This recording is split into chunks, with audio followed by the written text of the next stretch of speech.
ಶಾಂತತೆಯಿಂದ ಬರಬೇಕು. ಬನ್ನಿ ಹಿಂದೆ ಬನ್ನಿ, ಸ್ವಲ್ಪ ಹಿಂದೆ.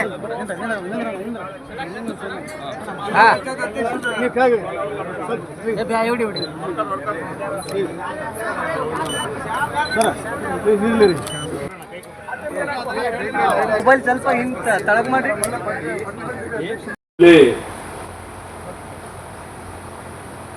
ಜನಹಿತವನ್ನು ಮರೆತು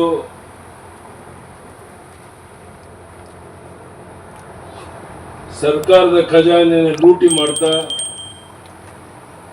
ಅಭಿವೃದ್ಧಿ ಕಾರ್ಯಗಳನ್ನು ಮಾಡದೇನೆ ಭ್ರಷ್ಟಾಚಾರದಲ್ಲಿ ತೊಡಗಿರುವಂತಹ ಈ ಸರ್ಕಾರಕ್ಕೆ ತಕ್ಕ ಪಾಠವನ್ನು ಕಲಿಸೋದಕ್ಕೆ ಈಗಾಗಲೇ ದಾವಣಗೆರೆ ಆ ಚುನಾವಣೆಯಲ್ಲಿ ನಿರ್ಧಾರ ಮಾಡಿದ್ದಾರೆ. ಬಾಗಲಕೋಟೆಯಲ್ಲೂ ಸಹ ಅದೇ ನಿರ್ಧಾರವನ್ನು ಮಾಡೋದ್ರ ಮೂಲಕ ದೊಡ್ಡ ಅಂತರದಲ್ಲಿ ಶಿಕ್ಷಣ ಕ್ಷೇತ್ರದಲ್ಲಿ ಕ್ರಾಂತಿಯನ್ನೇ ಮಾಡಿರುವಂತ ನಮ್ಮ ಅಭ್ಯರ್ಥಿಯನ್ನ ಗೆಲ್ಲಿಸ್ಕೊಡ್ಬೇಕು ಅಂತ ಕೈ ಜೋಡಿಸಿ ನಿಮ್ಮಲ್ಲಿ ಪ್ರಾರ್ಥನೆಯನ್ನು ಮಾಡ್ತೇನೆ. ನಾನು ನಿಮ್ಮನ್ನೇ ಕೇಳ್ತೇನೆ, ಕಳೆದ 2.25-3 ವರ್ಷದಲ್ಲಿ ಬಂಜಾರ ಸಮಾಜಕ್ಕೆ ₹1 ಹೊಸ ಕೆಲಸವನ್ನು ಮಾಡಿದ್ದಾರೆ ಅನ್ನೋದನ್ನ ತಾವು ತೋರಿಸ್ಕೊಡಿ. ಒಂದು ಉದಾಹರಣೆಯನ್ನ ನೀವು ಕೊಡಿ. ಯಾಕೆ ಸಿದ್ದರಾಮಯ್ಯನವರು ಇಲ್ಲಿ 4 ದಿನ ಕ್ಯಾಂಪ್ ಮಾಡಿದ್ರು? ಒಂದೇ ಒಂದು ಕಾರಣ, ಅವರ ಜನಾಂಗದ ಒಬ್ಬ ಅಭ್ಯರ್ಥಿ ಚುನಾವಣೆಗೆ ನಿಂತಿದ್ದಾರೆ ಅನ್ನೋ ಒಂದೇ ಒಂದು ಕಾರಣಕ್ಕೋಸ್ಕರ ಅವ್ರನ್ನ ಗೆಲ್ಲಿಸಬೇಕು ಅಂತೇಳಿ ಅವರೆಲ್ಲ ಮಂತ್ರಿಮಂಡಲದ ಸದಸ್ಯರಲ್ಲಿ ಕಳಿಸಿ ಒಂದು ಓಟ್ಗೆ 3,000, 4,000, 5,000 ಆಗ್ಲಿ ಹಣ ಕೊಡೋದ್ರ ಮೂಲಕ, ಲೂಟಿ ಮಾಡಿರೋ ಹಣವನ್ನು ಕೊಡೋದ್ರ ಮೂಲಕ ಚುನಾವಣೆಯಲ್ಲಿ ಗೆಲ್ಲಬೇಕು ಅಂತ ಅವ್ರು ಬಂದಿದ್ದಾರೆ. ಯಡಿಯೂರಪ್ಪನವರೇ, ಈ ಹಣಕ್ಕಾಗಿ ಮೋಸ ಹೋಗೋದಿಲ್ಲ. ನಮ್ಮ ವೀರಣ್ಣ ಚಿರಂತಿ ಮಠವನ್ನು ಗೆಲ್ಲಿಸ್ತೇವೆ ಅನ್ನೋ ಕೈ ಎತ್ತಿ ನೋಡೋಣ ಒಂದ್ಸಾರಿ. ಆ ಕೆಲಸವನ್ನ ನೀವು ಮಾಡೋದ್ರ ಮೂಲಕ ಒಂದು ಬದಲಾವಣೆಯನ್ನು ತರಬೇಕು ಅಂತ ಕೈ ಜೋಡಿಸಿ ಪ್ರಾರ್ಥನೆ ಮಾಡಕ್ ಬಂದಾಗ ಈ ಉರಿಬಿಸಿನಲ್ಲಿ ಇಷ್ಟು ದೊಡ್ಡ ಸಂಖ್ಯೆಯಲ್ಲಿ ತಾಂಡದ ಮುಖಂಡರೆಲ್ಲ ನಾವು ಸೇರಿದ್ದೀರಾ. ಲಂಬಾಣಿ ಸಮುದಾಯದ ಬಗ್ಗೆ, ಸಂಸ್ಕೃತಿ ಬಗ್ಗೆ ನನಗೆ ಅಪಾರ ಗೌರವ ಇದೆ. ತಾಂಡ ಅಭಿವೃದ್ಧಿ ನಿಗಮವನ್ನು ಸ್ಥಾಪಿಸಿದ್ದು ನಿಮ್ಮ ಯಡಿಯೂರಪ್ಪ ಅನ್ನೋದು ನಿಮ್ಮ ನೆನಪಿದೆ ಅನ್ಕೊಂಡಿದ್ದೇನೆ ನಾನು. ಸೂರಗೊಂಡನ ಕೊಪ್ಪ ಅಭಿವೃದ್ಧಿಗೆ ಅಡಿಪಾಯ ಹಾಕುತ್ತೆ ನಿಮ್ಮ ಯಡಿಯೂರಪ್ಪ. ತಾಂಡಗಳನ್ನ ಕಂದಾಯ ಗ್ರಾಮ ಮಾಡುವುದಕ್ಕಿಂತ ಎಲ್ಲ ತೊಂದರೆಗಳನ್ನ ಬಗೆಹರಿಸಿ ಅದರ ಪರಿಣಾಮವಾಗಿ ಮಾನ್ಯ ನರೇಂದ್ರ ಮೋದಿಜಿಯವರು ಒಂದೇ ವೇದಿಕೆಯಲ್ಲಿ 75,000ಕ್ಕಿಂತ ಹೆಚ್ಚು ಕುಟುಂಬಗಳಿಗೆ ಹಕ್ಕು ಮೊತ್ತವನ್ನು ನೀಡಿದಂತದ್ದು ನಿಮಗೆ ಗೊತ್ತಿದೆ. ನಮ್ಮ ಸರ್ಕಾರ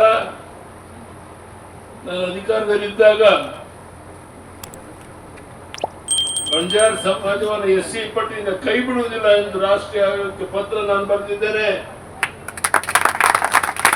ಇದು ಬಂಜಾರ ಸಮುದಾಯಕ್ಕೆ ಶಾಶ್ವತ ಕೊಡುಗೆ ಎಂದು ನಾನು ಭಾವಿಸಿದ್ದೇನೆ. ಬಂಧುಗಳೇ,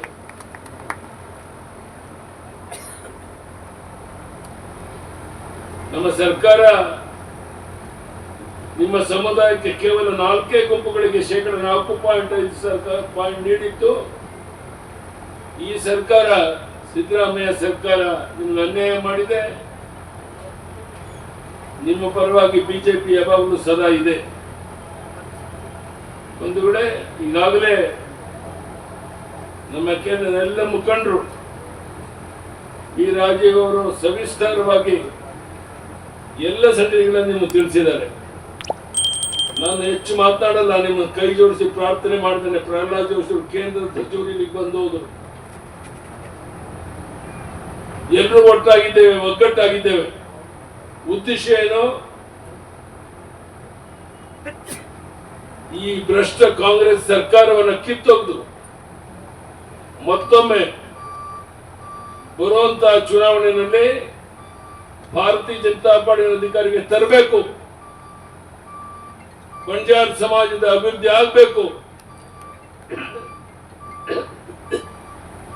ಇದಕ್ಕಾಗಿ ಪಣತೊಟ್ಟು ನಾವು ಬಂದಿದ್ದೇವೆ ಬಂಧುಗಳೇ.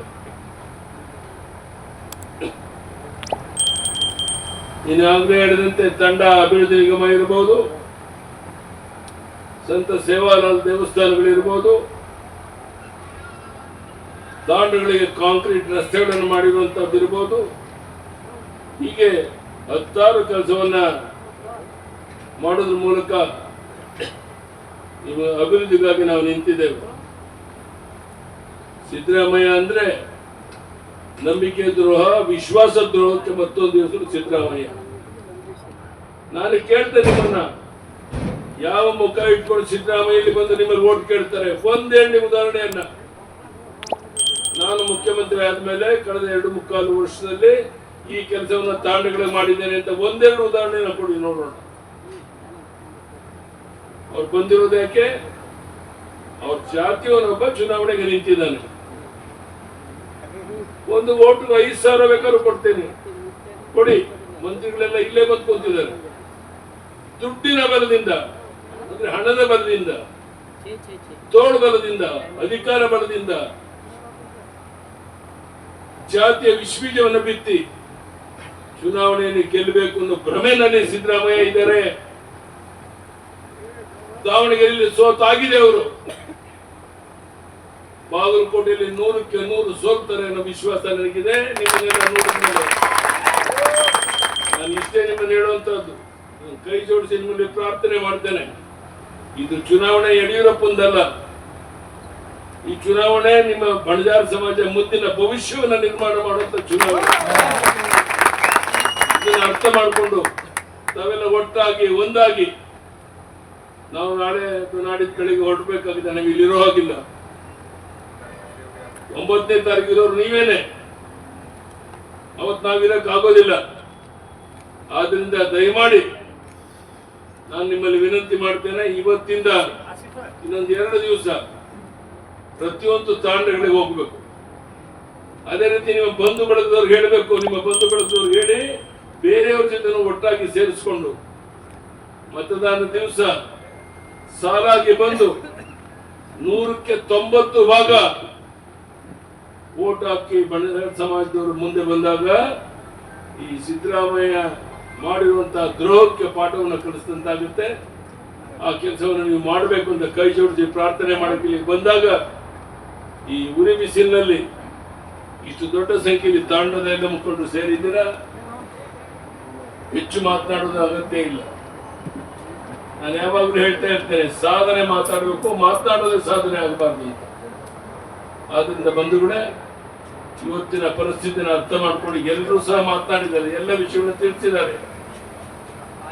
ಇದನ್ನು ನೀವು ಅರ್ಥ ಮಾಡಿಕೊಂಡು ಇದನ್ನ ಮನೆಗೆ ತಲುಪಿಸಿ ಆ ಮನೆಯಲ್ಲಿರುವಂತಹ ಹೆಣ್ಣು ಮಕ್ಕಳನ್ನ ಜಾಗೃತಿ ಮಾಡ್ಬೇಕು. ನಿಮ್ಮ ತಾಂಡಗಳೇ ಅವ್ರು ಹೋಗಿ ಹೇಳಬೇಕು, ಇವ್ರು ಕೊಡುವಂತ ಪುಡಿಕಾಸು 4-5 ಸಾವಿರ ರೂಪಾಯಿ ಯಾವ ಲೆಕ್ಕ?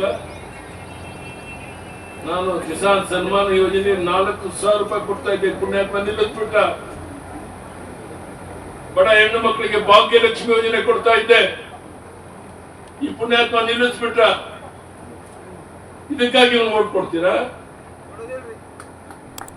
ಯಾತಕ್ಕಾಗಿ ಇವನು ಓಟ್ ಕೇಳುವಂತ ನೈತಿಕ ಹಕ್ಕೇನಿದೆ ಈ ಸಿದ್ದರಾಮಯ್ಯನಿಗೆ? ಈ ರೀತಿ ನಂಬಿಕೆ ದ್ರೋಹ, ವಿಶ್ವಾಸ ದ್ರೋಹ ಮಾಡುವಂತ ಇವನಿಗೆ ಪಾಠ ಕಲಿಸುವಂತ ಒಂದು ಅವಕಾಶ ನಿಮ್ಗೆ ಸಿಕ್ಕಿದೆ. ಈ ಚುನಾವಣೆ ನಾವು 2 ಕ್ಷೇತ್ರ ಗೆದ್ದೇ ಗೆಲ್ತೇವೆ. ಈ ಸರ್ಕಾರ ಏನು ಹೋಗೋದಿಲ್ಲ. ಆದ್ರೆ ಇನ್ನು ಮುಂದೆ ಆದ್ರೂ ಸಹ ಪ್ರಾಮಾಣಿಕವಾಗಿ ಒಂದು ಒಳ್ಳೆ ಕೆಲಸ ಮಾಡುವಂತ ಒಂದು ಮನಸ್ಥಿತಿ ಸಿದ್ದರಾಮಯ್ಯನಿಗೆ ಬರಬೇಕು ಅಂತಿದ್ರೆ ಈ ಚುನಾವಣೆಯಲ್ಲಿ ತಕ್ಕ ಪಾಠವನ್ನು ನೀವು ಕಲಿಸಬೇಕು. ಕಲಿಸ್ತೀರ ಅನ್ನೋ ವಿಶ್ವಾಸದಿಂದ ಇಲ್ಲಿಂದ ಹೋಗ್ತಾ ಇದ್ದೇನೆ. ನಾಳೆ ಒಂದು ದಿವಸ ನಾವು ಪ್ರಚಾರ ಮಾಡಿ ಹೋಗಬೇಕಾಗಿದೆ.